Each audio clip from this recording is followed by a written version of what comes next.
Semua hal yang berhubungan dengan masjid itu, jadikan itu pemicu untuk merubah akhlak kita. Ya. Sehingga kalian setelah sering datang ke masjid, akhlak dengan wong tua semakin bagus. Tadinya kalau masuk rumah itu tidak salam lagi, langsung nguntal ke tas balik sekolah kan. Ini balik ke rumah, assalamualaikum. Oh, mak gitu lagi makan tadi. Temangu aja gitu. Siapa salam itu? Oh, Jul.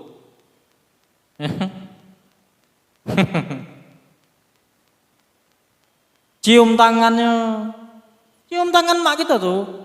Sebelum datang ke masjid, sebelum gabung di majelis dulu, tidak pernah nyium tangan mak. Ya, caidak wae, pergi-pergi, balik-balik. Ya.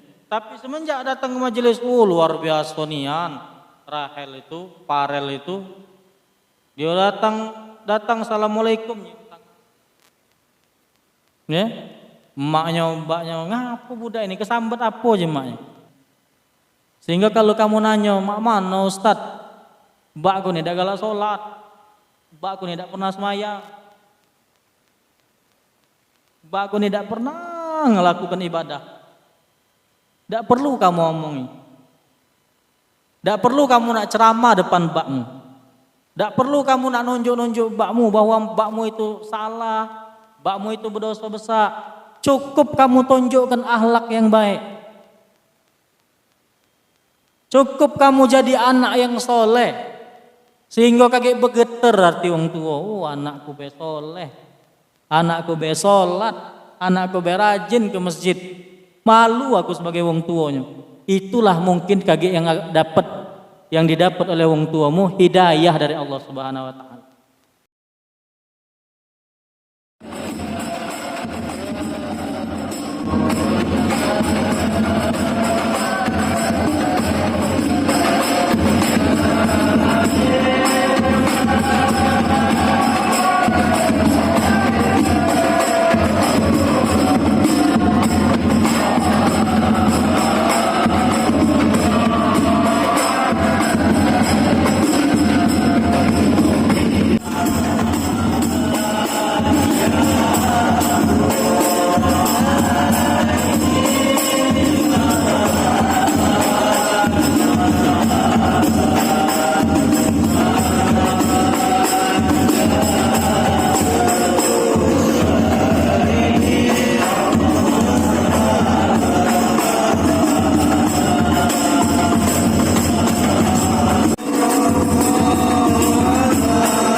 Bismillahirrahmanirrahim. Assalamualaikum warahmatullahi wabarakatuh.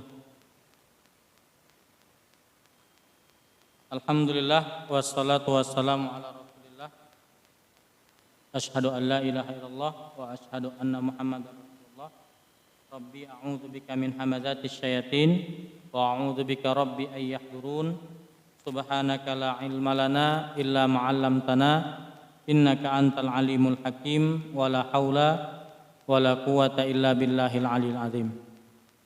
Amma ba'du, ikhwatal iman yang insyaallah dirahmati Allah Subhanahu wa taala. Mari kita bersyukur kepada Allah dengan mengucapkan alhamdulillahirabbil alamin. Mudah-mudahan setiap langkah kita datang ke majelis ini menjadi bagian wasilah Allah Subhanahu wa taala ngampuni dosa-dosa kita. Allah mengangkat derajat kita, Allah mudahkan urusan kita dunia akhirat. Karena majelis yang paling mulia di sisi Allah adalah majelis yang di dalamnya disebut-sebut nama Allah, kemudian di dalamnya kita senantiasa tawassaw bil haq, tawassaw bis sabr. Jadi saling nasihati dalam kebaikan, saling nasihati dalam kesabaran. Salawat dan salam semoga selalu tercurah kepada junjungan kita, suri tauladan kita Nabi besar Muhammad sallallahu alaihi wasallam.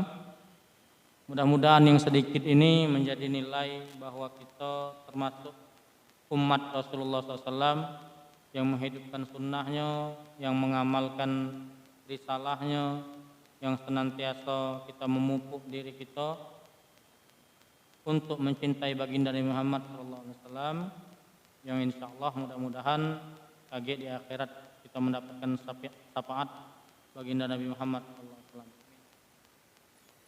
Mari kita mulai kajian kitab Syama'il Muhammadiyah dengan melafazkan al-basmalah.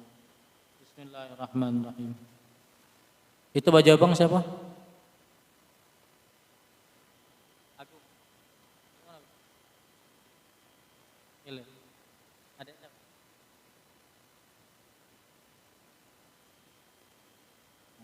Kelas berapa kau? Kelas 9. Kelas 3 ya? SMP ya? Azan baca azan. Muasirol baca? Belum baca. Belajar ya? Belajar azan gong? Ya. Itu siapa namanya? Siapa?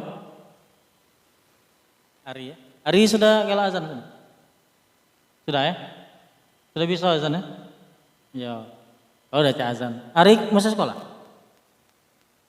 Masih sekolah? Kelas berapa? Kelas 9 juga? Oh, kelas kan agung ya? Boleh sekolah? Iya. Ari muasirol baca sudah? Belum? Baca? Sudah pernah muasirol sini? Lah sudah 2 kali? Oh ya. Farel lah pernah muasirol? Sudah? Gilang? Sudah juga? Jul sudah? Belum? Ya? Belum. Mamat sudah mau? Sudah pernah? Ini siapa? Nanda? Sudah pernah? Belum? Baca? Oh ya. Ya kaki belajar lagi ya, dijadwal lagi. Zaki sudah kemarin ya, nengok Zaki. Cak Kiai Ustaz ya Zaki sudah. Ya. Putra sudah? Belum. Lah baca? Oh belum baca belajar. Ini siapa? Samson? Belum. Azan baca? Sudah azan ya? Ya. Pokoknya siapa yang sudah bareng-bareng kita sama-sama di masjid, ya harus ada perolehan di masjid. Paling tidak wong tua kamu bangga kamu datang ke masjid. Wah anakku no jadi muasirol. Suara azan anakku itu, Zaki itu. Wah. Jadi menimbulkan kebahagiaan dalam diri wong tua itu luar biasa. Ya. Jangan kamu anggap sepele itu. Bagi wong tua kamu datang ke majelis ini, itu sudah bahagianya luar biasa. Dah usah kamu nak nganjur duit 100 juta dulu. Ya. Dengan kamu mantap di masjid, mendep di masjid, gabung dengan wong-wong soleh, gabung dengan Ustaz Reza, dengan Ustaz Boim, ya. Ustaz Jaja. Itu Masya Allah ya. Itu berarti tanda Allah tuh cinta dengan kita. Wa may yuridillahu lahu bihi khairan yufaqihu fiddin. Siapa yang Allah sibukkan dengan urusan agama, disibukkan dengan circle lingkungan agama, disibukkan dengan kegiatan agama, maka itu tanda Allah mencintai. Allah cinta, wong soleh cinta, wong soleh cinta, wong tua kita cinta. Kalau wong tua kita sudah cinta itu luar biasa. Ridho Allah fi ridhol walidain. Ridho Allah itu terletak pada ridho kedua wong tua. Ya. Tapi ingat, setelah kamu datang ke masjid, ke majelis, sholat berjamaah, duduk di majelis, jadi muazin, jadi muasirol, bahkan jadi qori, ya. Ingat, semua hal yang berhubungan dengan masjid itu jadikan itu pemicu untuk merubah akhlak kita. Ya. Sehingga kalian setelah sering datang ke masjid, akhlak dengan wong tua semakin bagus. Tadinya kalau masuk rumah itu tidak salam lagi, langsung nguntal ke tas balik sekolah kan. Ini balik ke rumah, assalamualaikum. Oh, mak kita lagi makan tadi. Temangu aja gitu. Siapa salam itu? Oh, Jul.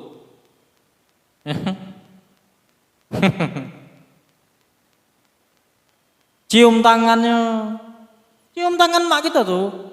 Sebelum datang ke masjid, sebelum gabung di majelis dulu tidak pernah nyium tangan mak. Ya, cak idak wae pergi-pergi balik-balik. Ya. Tapi semenjak datang ke majelis, luar biasa nian. Rahel itu, Parel itu, dia datang assalamualaikum. Ya, emaknya, mbaknya, ngapa budak ini kesambet apa aja emaknya? Berubah akhlak itu. Bahkan tidak cuma nyium tangan, nyium kening, nyium pipi. Ay, Ustaz malu Ustaz. Ustaz ini, lah tua ini, anak lah dua sudah. Setiap hari, kalau ketemu dengan mak, ketemu dengan orang tua, selalu nyium kepala, nyium keningnya. Bukan cuma sekali sehari, setiap kali ketemu. Balik dari masjid, datang ke rumah, cium keningnya. Balik dari ngajar, datang ke rumah, cium keningnya. Bisa 5 sampai 10 kali sehari. Cium. Ngapa? Disitulah keberkahan kita. Ya, keberkahan kita. Tidak apa-apa. Sehingga orang tua senang, Allah senang. Ya, tadinya tidak pernah nyapu di rumah, sudah di masjid terus balik ke rumah nyapu, nyuci piring. Ya Jul? Paling tidak nyuci baju dewek misalnya kan. Nah itu. Jadi ada keberkahan. Ya, kita duduk di majelis ini ada keberkahannya dan ada dampak positifnya. Ya, dampak positifnya. Dampak positif pertama, akhlak kita semakin baik. Ya, dengan wong kita semakin sopan, semakin santun. Dengan yang tua kita hormat, dengan yang muda kita tidak meremehkan. Ya. Kemudian setelah itu apa dampaknya? Pikiran kita positif terus. Ya. Qalbuhu mu'allakun fil masajid. Hati wong itu kalau dia sudah cinta dengan masjid, mu'allak. Masjid itu jadi bayangan dia terus. Salatnya, ngajinya, majelisnya, zikirnya, bacaan Qur'annya. Ya Allah, aku ini di luar. Tapi ngapa hatiku selalu terpaut di masjid? Nah, itu. Senang kan. Sehingga rumah itu jadi tempat ibadah. Karena sudah tersibgoh kalau dalam bahasa Qur'annya, tercelupi dengan hal-hal kebaikan di masjid, balik ke rumah itu jadi tempat ibadah. Jadi tempat baca Qur'an di rumah. Ya, yang tadinya tiap malam pusreng baik. Ya. Apa masih? Mabar kan tiap malam. Tapi semakin kesini semakin berkurang mabarnya. Oh, anakku diintek oleh emaknya. Cak dak ribut-ribut lagi. Asa dijingok, oh lagi baca Quran. Malam dak dibangun ke lagi langsung sholat tahajud. Ya. Sehingga kalau kamu nanya, mak mana Ustaz? Mbakku nih dak galak sholat. Mbakku nih dak pernah sembahyang. Mbakku nih dak pernah melakukan ibadah. Dak perlu kamu omongi. Dak perlu kamu nak ceramah depan mbakmu. Dak perlu kamu nak nunjuk-nunjuk mbakmu bahwa mbakmu itu salah, mbakmu itu berdosa besar. Cukup kamu tunjukkan akhlak yang baik. Cukup kamu jadi anak yang soleh. Sehingga kaget bergetar hati orang tua. Oh, anakku be soleh. Anakku be sholat. Anakku be rajin ke masjid. Malu aku sebagai orang tuanya.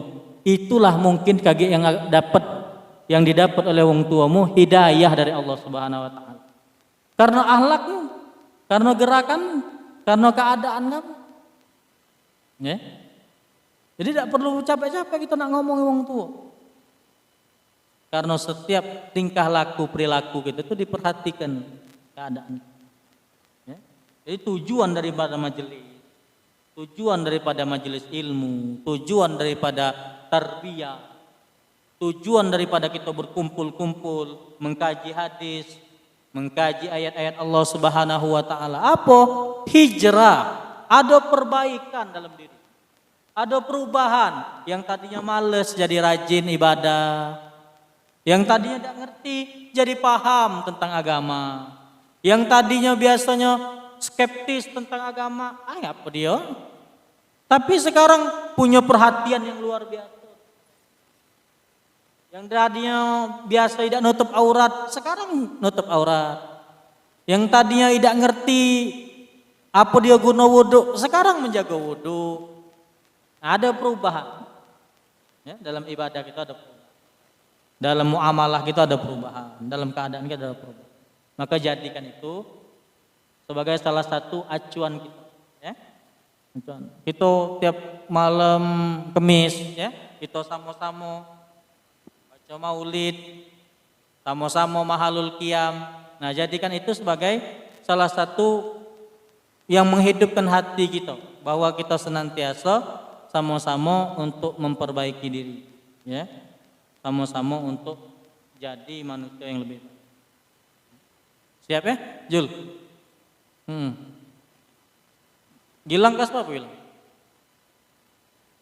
Kelas 10. Nah, kalau kamu sudah datang di masjid ini, sudah istiqomah di masjid, ya, insya Allah itulah keberkahan kita sama-sama. Tapi dia tuh masih galak maksiat, Ustaz. Apa?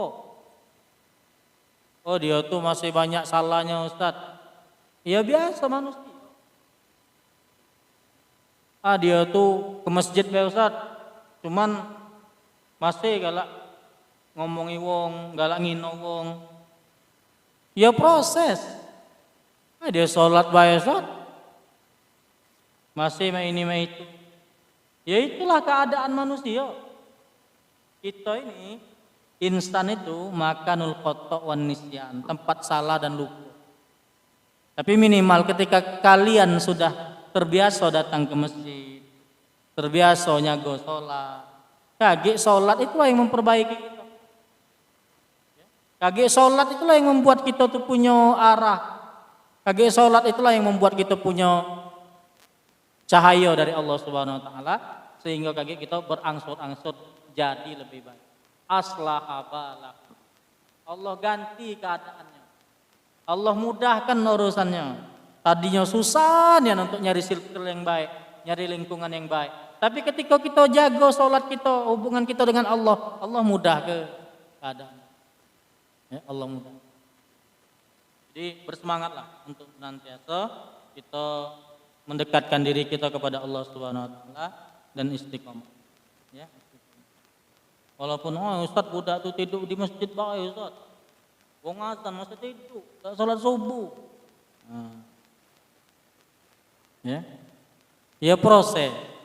Ya, proses. Masih mending kamu galak begadang di masjid. Masih mending. Ya. Salat yang jelas. Kalau agak kesiangan dikit minta bangun ke Ustaz Boim. Ya.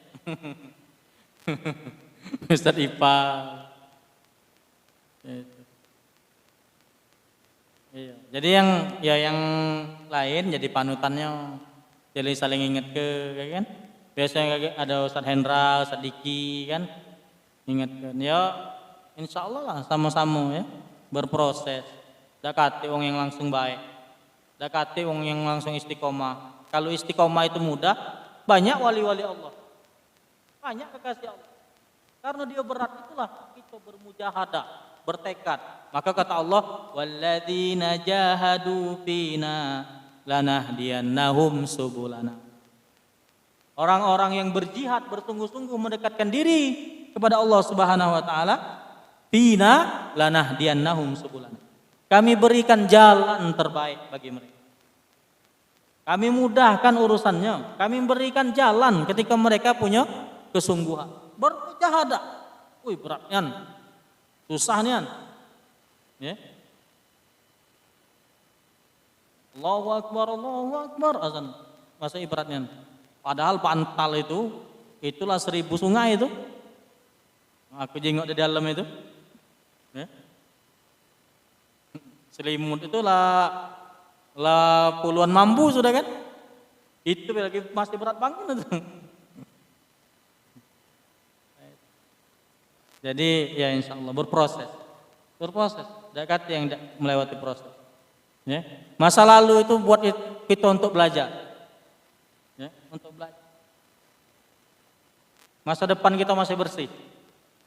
Tinggal kita sama-sama untuk mengusahakan yang lebih baik insyaallah.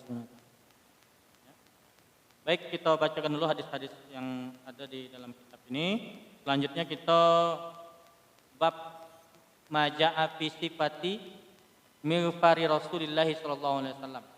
Wa fihi hadisani. Bab tentang mighfar. Mighfar itu topi besi. Kalau kemarin kita belajar baju besi, ada juga satu paketnya topi besi Rasulullah SAW. Ada topi. An Anas bin Malik, anna Nabiya sallallahu alaihi wasallam dakhala Makkah wa alaihi mighfar. Faqila lahu, hadza ibnu Khattab muta'alliqun bi astaril Ka'bah. Faqala qulu. Dari Anas bin Malik bahwasanya Rasulullah sallallahu alaihi wasallam ketika dakhala Makkah, masuk ke Mekah pada peristiwa Fathu Makkah. Fathu itu pembebasan, penaklukan, Makkah itu Mekah. Pembebasan Mekah. Jadi ketika Rasulullah SAW terusir di tahun ke-13 kenabian, dapat perintah dari Allah untuk berhijrah ke Madinah, sangat berat. Ya, sangat berat, bukan mudah-mudah ninggal ke tanah kelahiran. Kamu tuh wong gandus asli, lah biasa digandus. Hidup bertahun-tahun digandus, tapi ada satu masalah sehingga membuat kamu harus keluar dari gandus ini, berhijrah dari gandus ini, ya? Dan tidak tahu kapan nak balik lagi. Dan seluruh harta-harta kamu ditinggalkan, rumah ditinggalkan, motor ditinggalkan, mobil ditinggalkan, galau-galau, cuman ngawak pakaian be. Apalah rasanya? Apa rasanya? Iqbal, kira-kira mana? Terbayang Masjid Jami, terbayang apa lagi? Terbayang Simpang 4, terbayang bom kan? Terbayang memori-memori dulu kan? Main ekar dengan kawan, main bola, inget, terbayang kalau? Berat. Begitu juga para sahabat. Bilal bin Rabah itu berhari-hari sakit.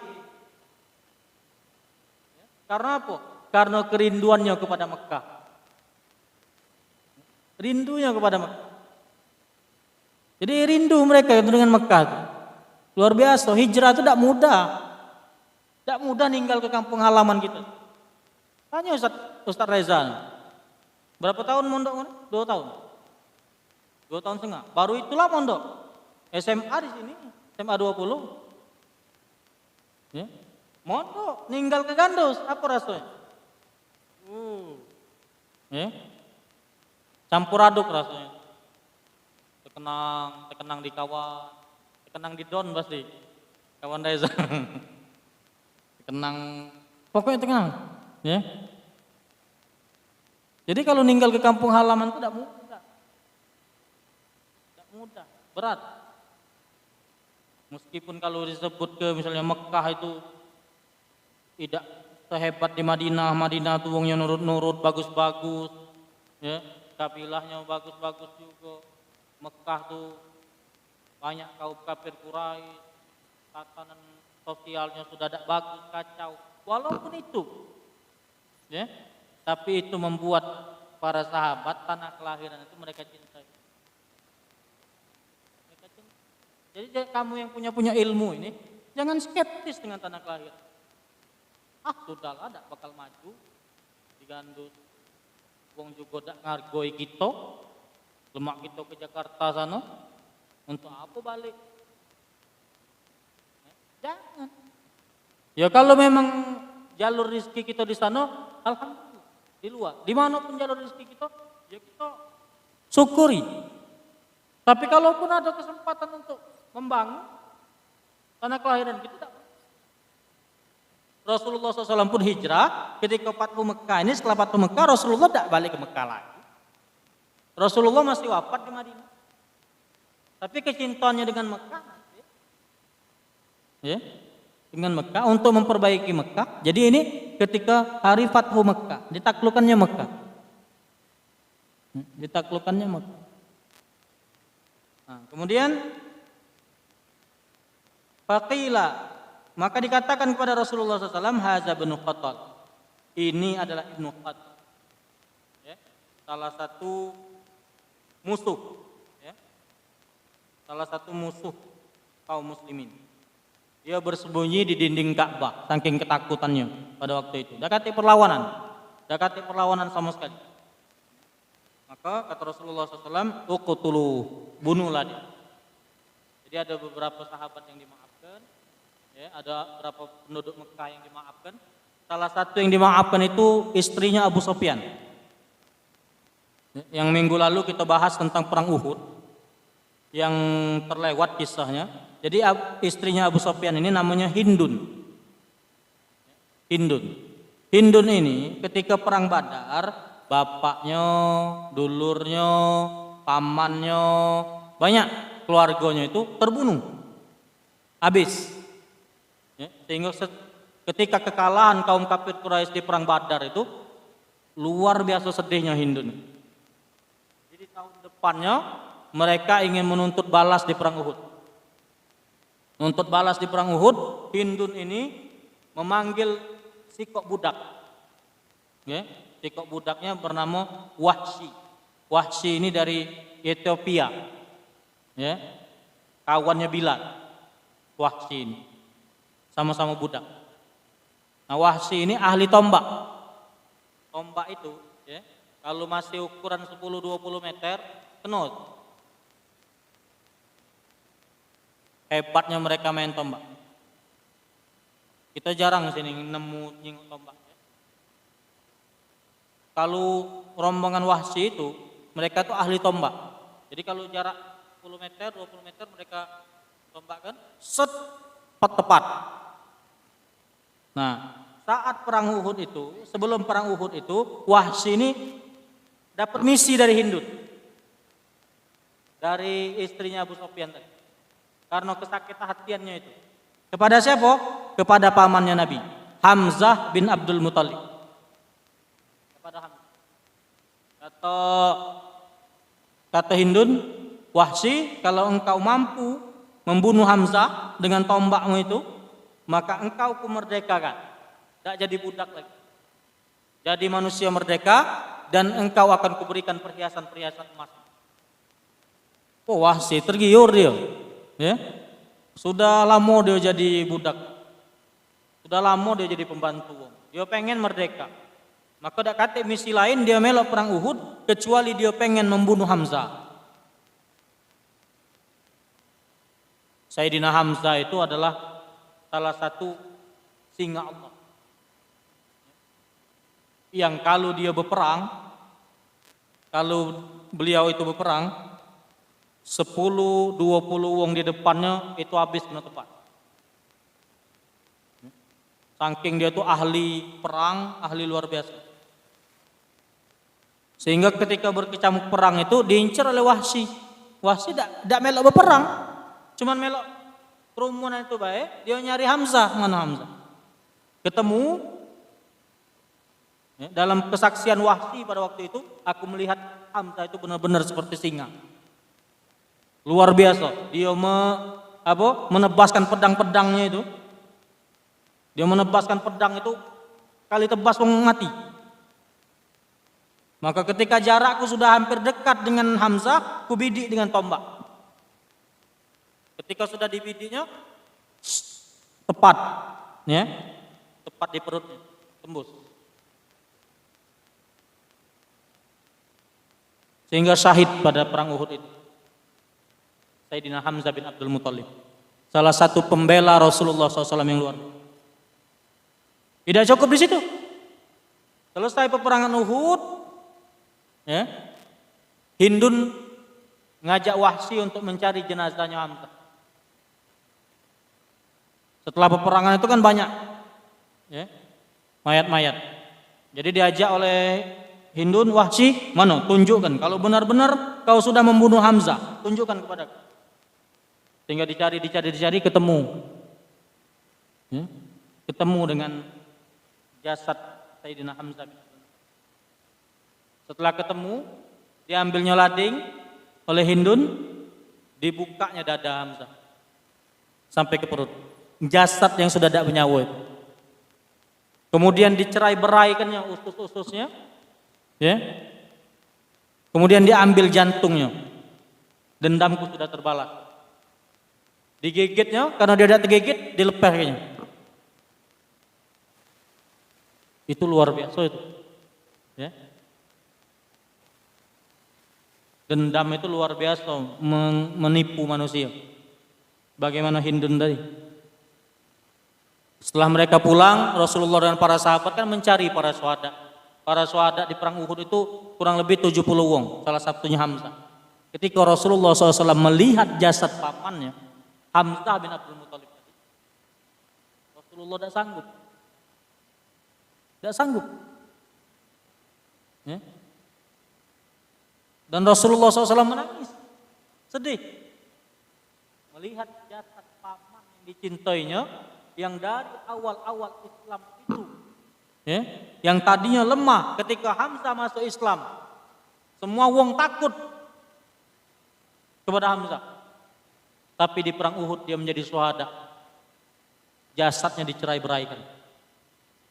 Nah, pada saat Fathu Mekah itu, atau sekitar 6 atau 7 tahun setelah itu, ditaklukkanlah Mekah, ya, ditaklukkan Mekah. Maka salah satu yang kaum muslimin mengira akan dibunuh oleh Rasulullah SAW adalah siapa? Hindun. Karena Hindun tadi, dendamnya tadi menjadikan Hamzah itu luar biasa seperti itu. Tapi inilah akhlak Rasulullah SAW. Al-afwu indal maqdarah. Rasulullah SAW memaafkan siapa yang masuk ke dalam rumah Abu Sufyan, maka dia aman. Hindun aman pada waktu itu. Tapi Rasulullah SAW meski memaafkan, Rasulullah tidak galak bertemu, tidak galak nyingok wajah Hindun. Karena apa? Karena Rasulullah terkenang terus. Dengan apa? Dengan keadaan jasad paman yang beliau cintai. Nah, pada waktu itu Rasulullah SAW dan para sahabat menaklukkan Mekah, dan para sahabat melihat Rasul memakai topi besi dalam keadaan. Dalam hadis yang kedua, an Anas bin Malik, anna Rasulullah SAW, dari Anas bin Malik juga bahwasanya Rasulullah SAW dakhala Makkah, memasuki Mekah amal fath, pada hari penaklukan, wa ala ra'sihi mighfar, dan di kepala Rasulullah SAW ada topi besi. Ya. Di topi besi itu, ya, yang disebut topi besi itu kalau pada zaman-zaman Rasulullah SAW itu, yaitu rantai besi yang dibentuk cat topi. Ya. Yang dibentuk cat topi. Jadi ada rantai-rantai besi itu dibuat. Jadi ada baju besi, ada topi besi Rasulullah. Itu tentang topi besi yang dipakai Rasulullah SAW, bersambung dengan kisah Rasulullah SAW menaklukkan Mekah. Wallahu a'lam bishawab. Mudah-mudahan bermanfaat. Kalau ada kebaikan itu datang dari Allah, kalau ada kekurangan itu datang dari kami pribadi. Billahi fisabilil haq, wastabiqul khairat. Wassalamualaikum warahmatullahi wabarakatuh. Kullul qulubi ilal habibi tamilu ومعي بهذا